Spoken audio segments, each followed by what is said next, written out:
بسم اللہ الرحمن الرحیم۔ ملک سمرقند میں ایک بیوہ سید زادی رہتی تھی۔ اس کے چند بچے بھی تھے۔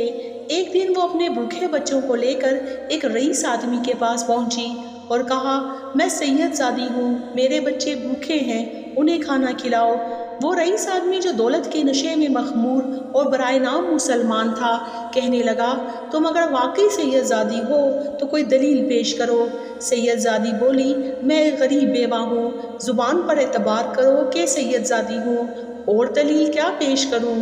وہ بولا، میں زبانی جمع خرچ پر یقین نہیں رکھتا، اگر کوئی دلیل ہے تو پیش کرو ورنہ جاؤ۔ وہ سید زادی اپنے بچوں کو لے کر واپس چلی آئی اور ایک مجوسی رئیس کے پاس پہنچی اور اپنا قصہ بیان کیا۔ وہ مجوسی بولا، محترمہ، اگرچہ میں مسلمان نہیں ہوں مگر تمہاری تعظیم و قدر کرتا ہوں، آؤ اور میرے ہاں ہی قیام فرماؤ، میں تمہاری روٹی اور کپڑے کا ضامن ہوں۔ یہ کہا اور اسے اپنے ہاں ٹھہرا کر اسے اور اس کے بچوں کو کھانا کھلایا اور ان کی بڑی خدمت کی۔ رات ہوئی تو وہ برائے نام مسلمان رئیس سویا تو اس نے خواب میں حضور سرور عالم صلی اللہ علیہ وآلہ وسلم کو دیکھا، جو ایک بہت بڑے نورانی محل کے پاس تشریف فرما تھے۔ اس رئیس نے پوچھا، یا رسول اللہ، یہ نورانی محل کس کے لیے ہے؟ حضور نے فرمایا، مسلمان کے لیے۔ تو وہ بولا، حضور، میں بھی مسلمان ہوں، یہ مجھے عطا فرما دیجئے۔ حضور نے فرمایا، اگر تو مسلمان ہے تو کوئی دلیل پیش کر۔ وہ رئیس یہ سن کر بڑا گھبرایا۔ حضور نے پھر اسے فرمایا، میری بیٹی تمہارے پاس آئے تو اسے دلیل طلب کرے اور خود بغیر دلیل پیش کیے اس محل میں چلا جائے، ناممکن ہے۔ یہ سن کر اس کی آنکھ کھل گئی اور بڑا رویا۔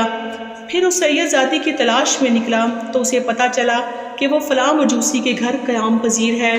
چنانچہ اس مجوسی کے پاس پہنچا اور کہا، 1000 روپے لے لو اور وہ سید زادی میرے سپرد کر دو۔ مجوسی بولا، کیا میں وہ نورانی محل 1000 روپے میں بیچ دوں؟ ناممکن ہے۔ سن لو، حضور جو تمہیں خواب میں مل کر اس محل سے دور کر گئی ہیں، وہ مجھے بھی خواب میں مل کر اور کلمہ پڑھا کر اس محل میں داخل فرما گئے ہیں۔ میں بھی بیوی بچوں سمیت مسلمان ہوں اور مجھے حضور بشارت دے گئے ہیں کہ تو اہل و عیال سمیت جنتی ہے۔ ناظرین، دلیل طلب کرنے والا برائے نام مسلمان بھی جنت سے محروم رہ گیا اور نسبت رسول کا لحاظ کر کے بغیر دلیل کے بھی تعظیم و ادب کرنے والا مجوسی بھی دولت ایمان سے مشرف ہو کر جنت پا گیا۔ ناظرین، میں امید کرتی ہوں کہ آپ کو آج کی یہ ویڈیو پسند آئی ہوگی۔ ایسی ہی اچھی ویڈیوز دیکھنے کے لیے ہمارا چینل سبسکرائب کر لیں اور گھنٹی کے بٹن کو لازمی پریس کر دیں۔ شکریہ۔